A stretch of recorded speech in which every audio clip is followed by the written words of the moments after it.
ഓരോ പ്രതിക്കും ഒരു കുറ്റകൃത്യം നടത്തുന്നതിന് അവൻ്റേതായ കാരണങ്ങൾ കാണും.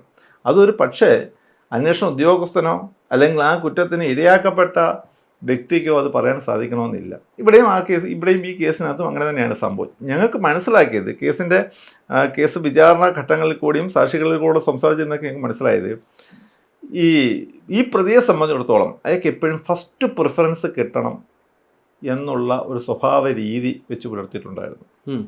എവിടെ ചെന്നാലും എനിക്ക് ആദ്യ പരിഗണന കിട്ടണം. ആ ആദ്യ പരിഗണന കിട്ടാത്ത സമയത്ത് പെട്ടെന്ന് അയാൾ വയലൻ്റ് ആവും. ആ വയലൻ്റ് ആയതുകൊണ്ട് പ്രവൃത്തി എന്തുകൊണ്ടാണത് പറയാൻ കാരണം എന്ന് ചോദിച്ചു കഴിഞ്ഞാൽ, പൂയപ്പള്ളി പോലീസ് സ്റ്റേഷനിലേക്ക് അയാൾ ആദ്യമേ വിളിക്കുന്നത് തനിക്ക് ഉടൻ തന്നെ പോലീസുകാരൻ്റെ സഹായം ആവശ്യമുണ്ട് എന്ന് പറഞ്ഞുകൊണ്ടാണ് പൂയപ്പള്ളി സ്റ്റേഷനിലേക്ക് അയാൾ വിളിക്കുന്നത്. പൂയപ്പള്ളി സ്റ്റേഷനിൽ നിന്നുള്ള വാഹനം പോലീസ് ഉദ്യോഗസ്ഥന്മാർ അയാളെ കാണാൻ വരുമ്പോൾ താമസിച്ചു.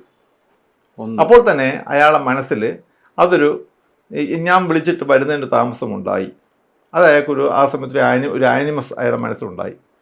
രണ്ടാമത് വന്ന സമയത്ത് ജീപ്പിൽ കയറുന്ന സമയത്ത് അയാളോടൊപ്പം പോലീസ് ഉദ്യോഗസ്ഥന്മാർ അവിടുത്തെ ഒരു സാമൂഹിക പ്രവർത്തകൻ അല്ലെങ്കിൽ ഒരു രാഷ്ട്രീയ പ്രവർത്തകനെയും അയാളുടെ ഒരു ബന്ധുവും കൂടി കയറാൻ പറഞ്ഞു. അപ്പോൾ അവർ കയറുന്നത് ഈ ആളിനെ സംബന്ധിച്ചിടത്തോളം, ഈ പ്രതിയെ സംബന്ധിച്ചിടത്തോളം ഇഷ്ടമുണ്ടായില്ല. പക്ഷെ അയാൾ ഇഷ്ടം വകവെക്കാതെ അവരെ കൂടി ജീപ്പിൽ കയറ്റി, പോലീസ് കയറ്റി. അപ്പോൾ അതും സ്വാഭാവികമായും എൻ്റെ ഇഷ്ടത്തിന് വിരുദ്ധമായി പ്രവർത്തിക്കുന്നു എന്നുള്ള സംഗതിയിലേക്ക് അയാൾ പ്രവർത്തിച്ചു.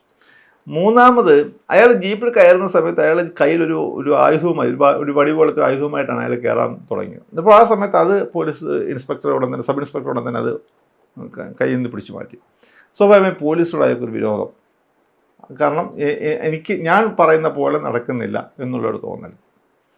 നാലാമത് ഹോസ്പിറ്റലിൽ കൊണ്ടുവന്ന സമയത്ത് ഹോസ്പിറ്റലിൽ അയാളെ ചികിത്സിക്കാൻ അയാളെ ഡയഗ്നോസ് ചെയ്യുന്ന റൂമിലേക്ക് കയറിയ സമയത്ത് അയാളുടെ മുറിവ് ഡ്രസ്സ് ചെയ്യുന്ന സമയത്ത് നേഴ്സിംഗ് അസിസ്റ്റൻ്റ് അയാളെ കാണാൻ സ്വല്പം താമസമെടുത്തു. അല്ലെങ്കിൽ അവർ ഓടി വരുമ്പോഴത്തേക്ക് സ്വല്പം താമസമെടുത്തു. അപ്പോൾ എനിക്ക് ഫസ്റ്റ് പ്രിഫറൻസ് കിട്ടിയില്ല.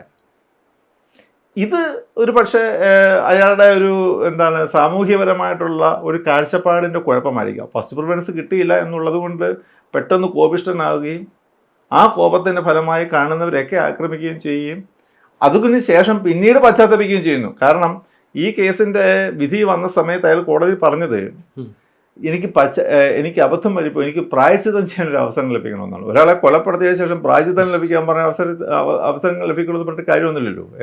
അയാളുടെ ജീവിതകാലം മൊത്തം ആ ഇരുമ്പഴികൾക്കുള്ളിലേക്ക് അയാൾ മാറുകയാണ് ചെയ്തത്. അപ്പം ഇതിൻ്റെ എല്ലാം കൂടിയുള്ള ഒരു കോംപ്ലക്സ് രീതിയാണ് അയാളുടേത്.